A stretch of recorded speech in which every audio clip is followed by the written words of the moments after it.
The idea of RevOps to me is taking all of these people, processes, data, combining it to provide a better customer experience. 100%, Howard. I think that is so spot on.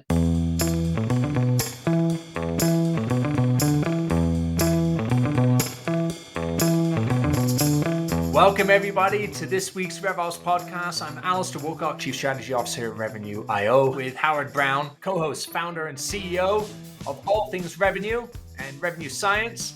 And today, our special guest, Karen Steele.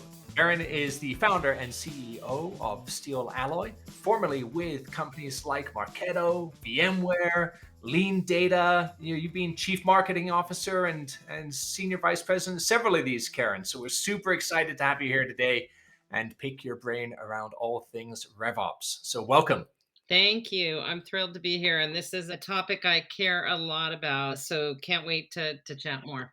Yeah, absolutely. And yeah, I think that's actually a really fascinating thing to start with right out of the box, actually. Karen, why RevOps? What's the deal? So what I would tell you, and I've been in B2B software technology companies my whole career. And as you all know, the investments in data and technology are staggering. And arguably, one of the less funded areas of some of these companies is operations. And I think it's the glue to growth for these companies. And what I have found over the years, I've always had marketing ops as a function that lived in marketing at many of the roles that I had over the years, but operations is so much more than that. And so what I started to see, and then specifically when I got to LeanData, what we started to see with the customers we were talking to is that operations kind of lives across the entire org. It lives in sales.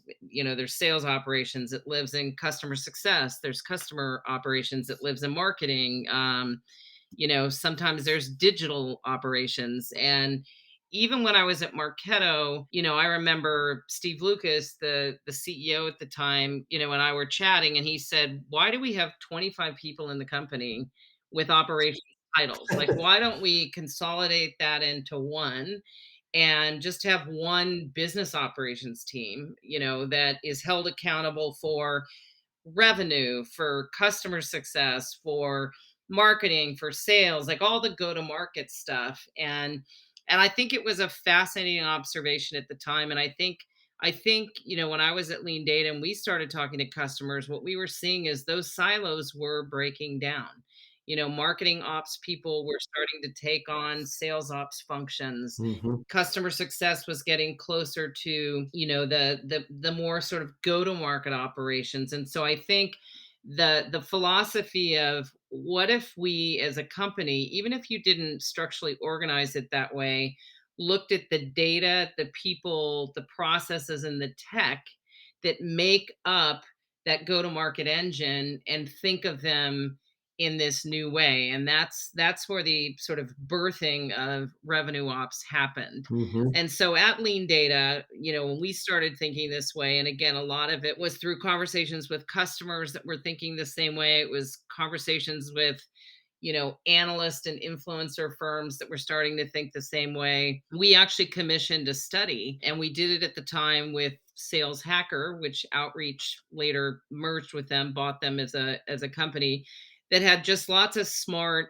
operational people on the sales side that were thinking along the same lines. And so we did the first survey, which was called the State of Revenue Operations.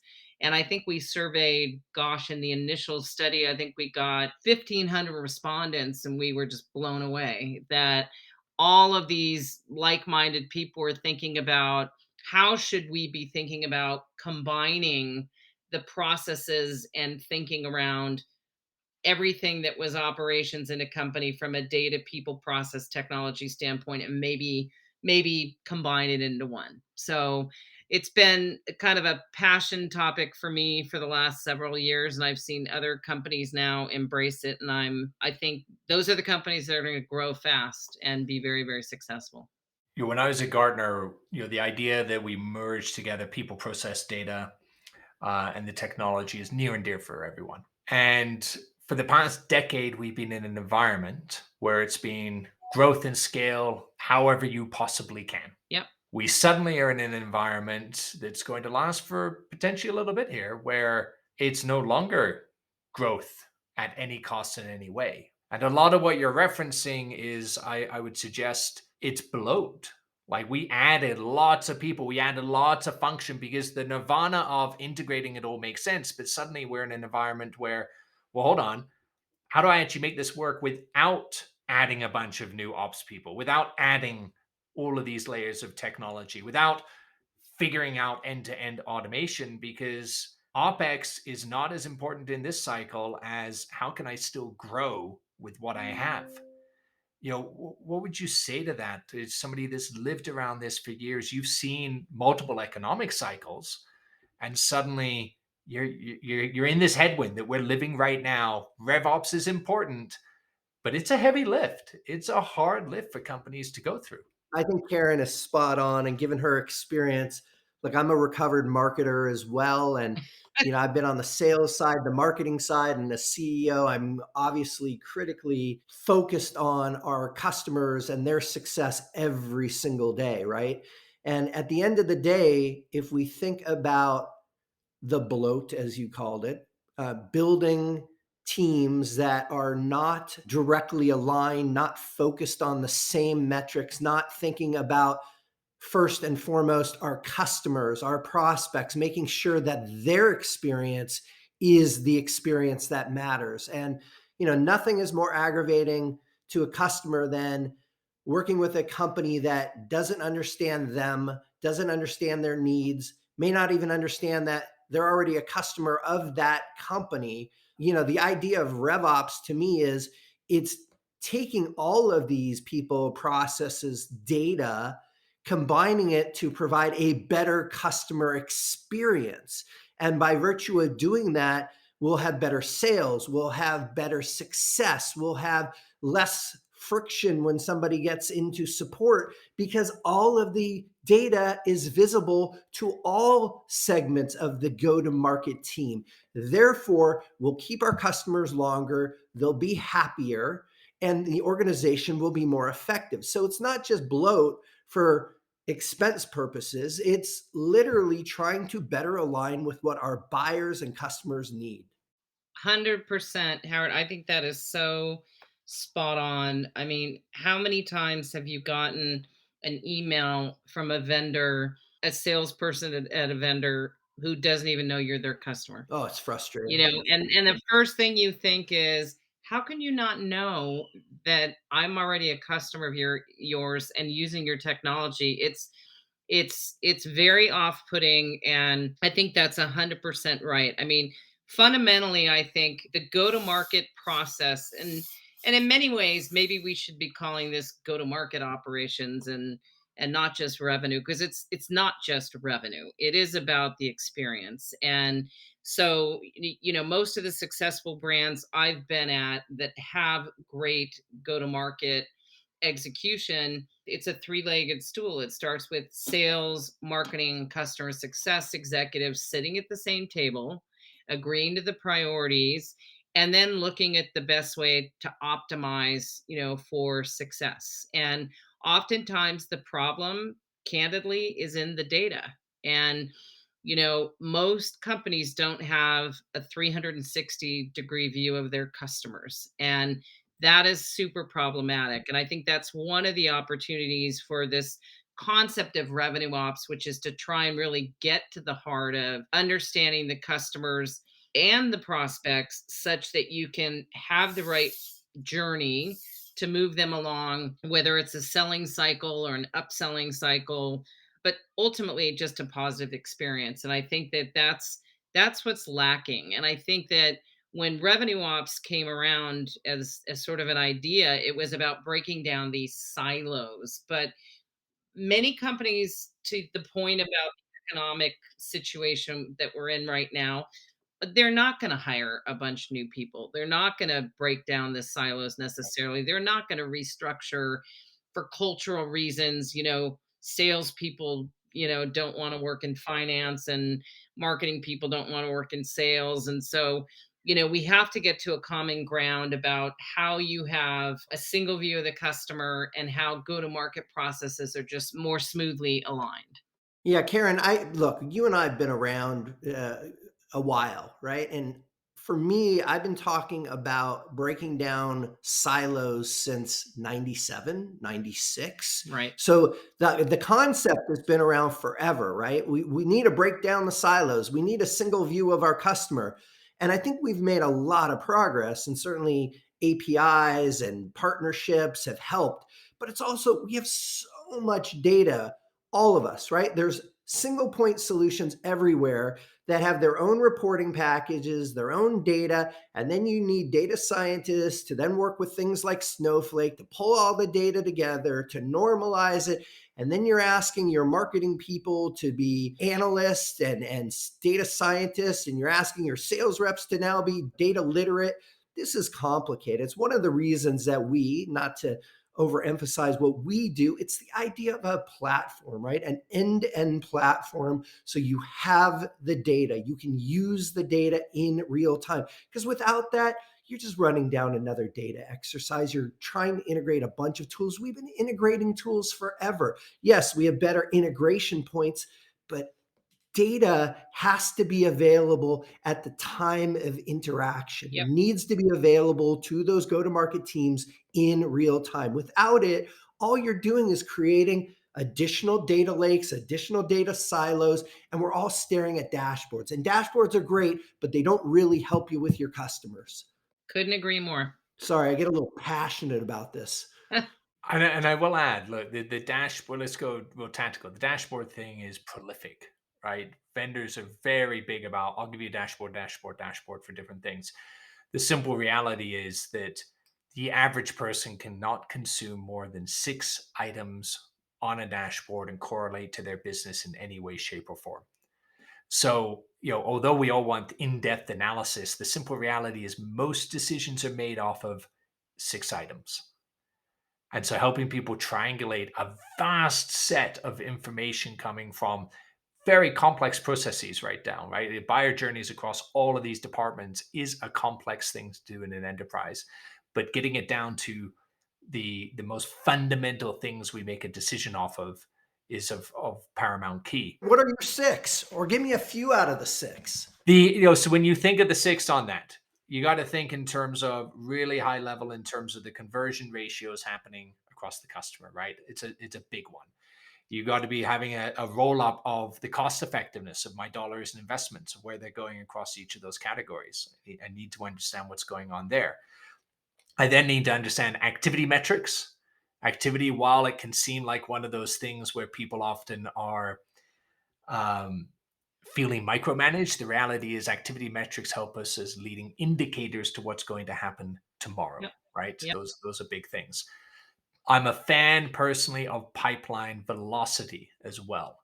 I don't like backwards looking pipeline. I like activity across pipeline. So when people can see that there's momentum forwards or backwards, that's a highly indicator that you have a healthy pipeline. Therefore, when we get to the forecasting, which Karen, I'm sure you've had to do, Howard, you and I do, at some point you rely upon those numbers, right? So it increases the confidence level. So there's attributes like that, Howard. Those are the things that come in. I think the other big one, maybe inherent in what you just spoke of, is the accountability. Because again, Yeah. I think none of this matters if you don't have the alignment of all the core go to market teams and they all jointly own the accountability. And so what we don't have out there, sadly, are great, dashboards aside, there's not great marketing attribution technology. No. When I was at LeanData, we did have a tool for marketing attribution. And so what my team, first and foremost, yes, I look at conversion, I look at buyer journey, I look at all that stuff. But the two big OKRs that I got measured on were pipeline contribution and engagement. Yeah. And then, target account penetration, which it needs to match to your ICP and it needs to match to the target account. You can't do that well without really good marketing attribution. And so we had a tool where we looked at all touches from the life cycle of a prospect or customer, one thing we called marketing generated attribution, which was everything that happened up to a point where the opportunity got created. Mhm. I could tell you if it was biz dev focus, sales focus, marketing generated.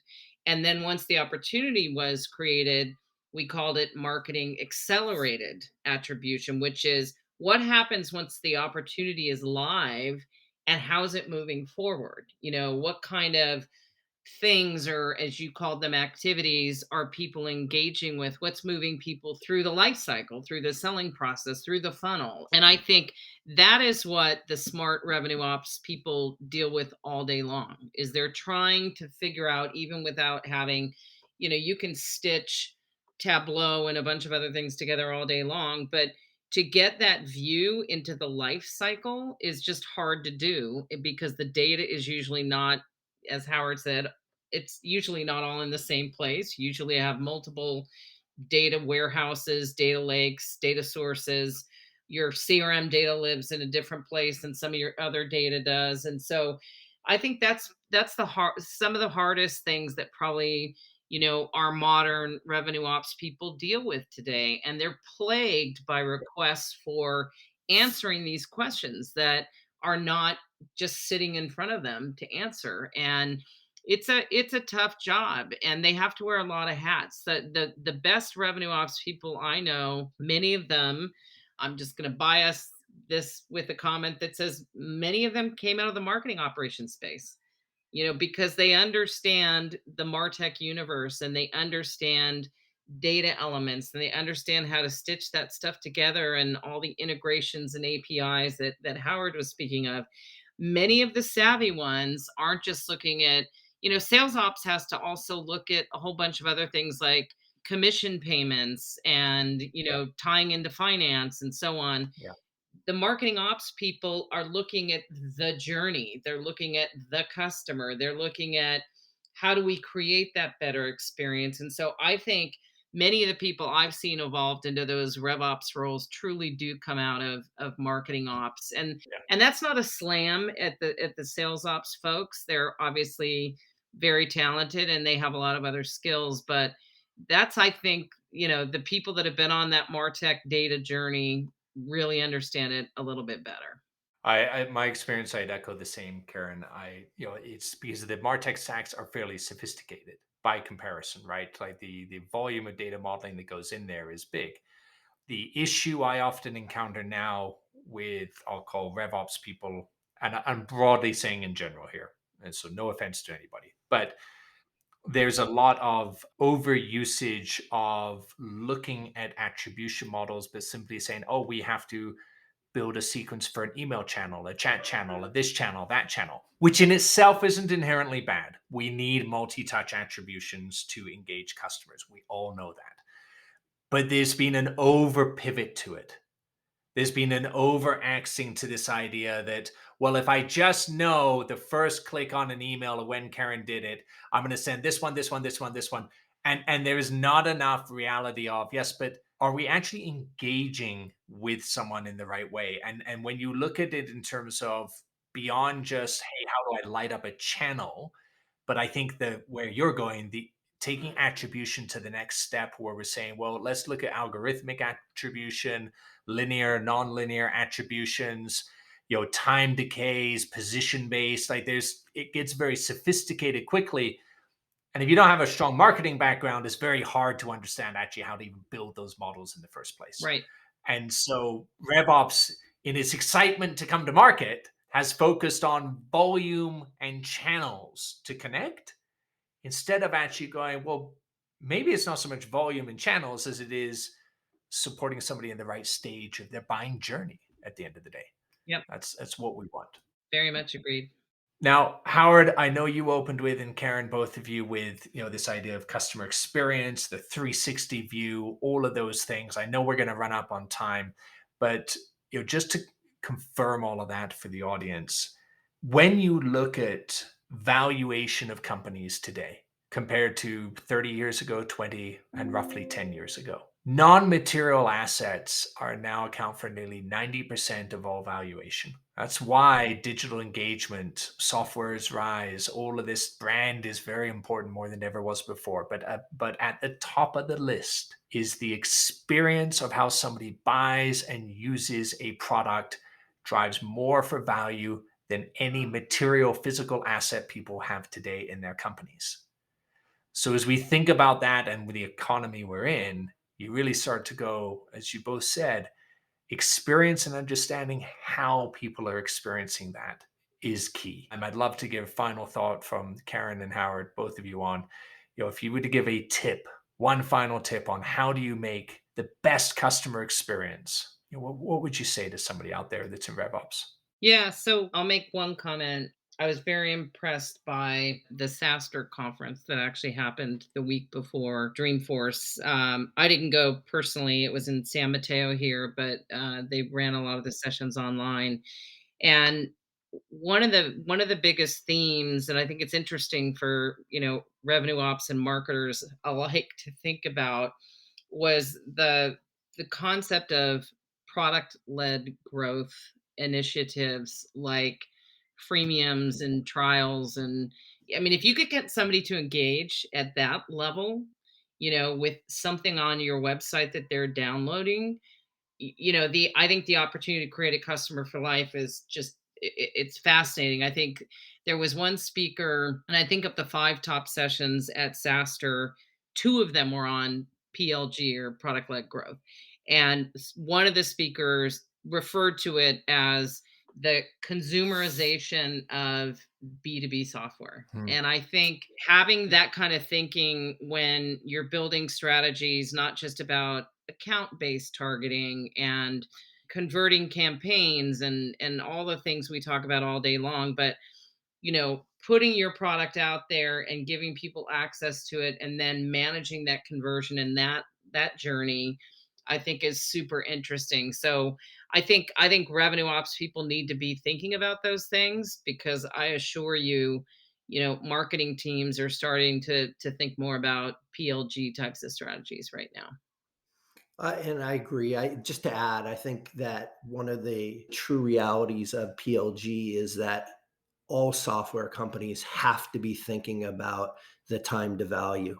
The time to value has shrunk. We need to provide value almost immediately to our customers or prospects.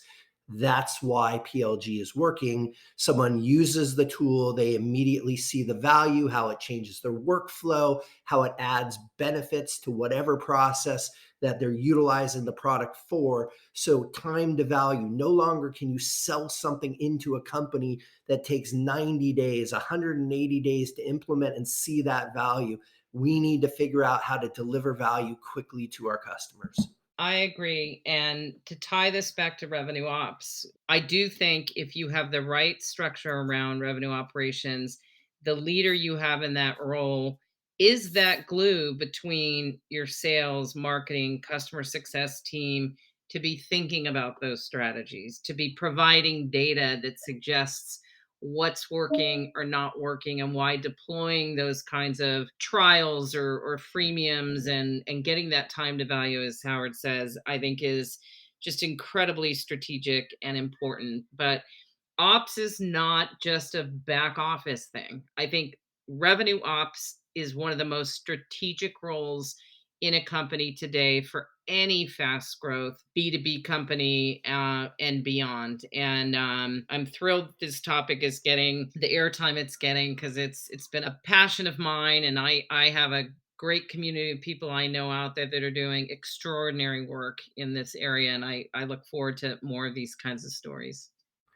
Well, Karen, Howard, thanks so much. Unfortunately, we're out of time here today, but Karen, hopefully we'll have you back. We can get into certainly product-led growth and PLG. In fact, one of my former colleagues, David Yokelson, if he's listening in from Gartner, will be jumping up and down. Yes, talk PLG. Yes, yes. And absolutely, in terms of the time to value of RevOps and its strategic nature, I couldn't agree with you more. Karen, how do people connect with you? Just how can I get a hold of you if I'm listening? So my website is www.steele, Steele hyphen alloy, ALLOY.com. Or you can reach me at Karen at steele-alloy.com. And I'd be happy to take any questions and really, really thank you for this opportunity today. This was a lot of fun. Thanks, Karen, so much. And for the rest of our listeners, don't forget 2 things for you today. We now have our new phone line to leave questions for us, and we will do our best to answer those in future podcasts. You can reach us at 323-540-4777. That's 323-540-4777. And also, we are excited to announce if you go to revenue.io/Forrester Wave, just released this week is the complete executive summary report of this year's sales engagement breakout and all of the companies in that space. So go grab the report, and we'll lean into a future conversation around sales engagement, I'm sure, as well. Don't forget to like and subscribe. Thanks, everyone. Thanks, everyone. Thanks, Karen. Thanks, guys. Thanks for having me.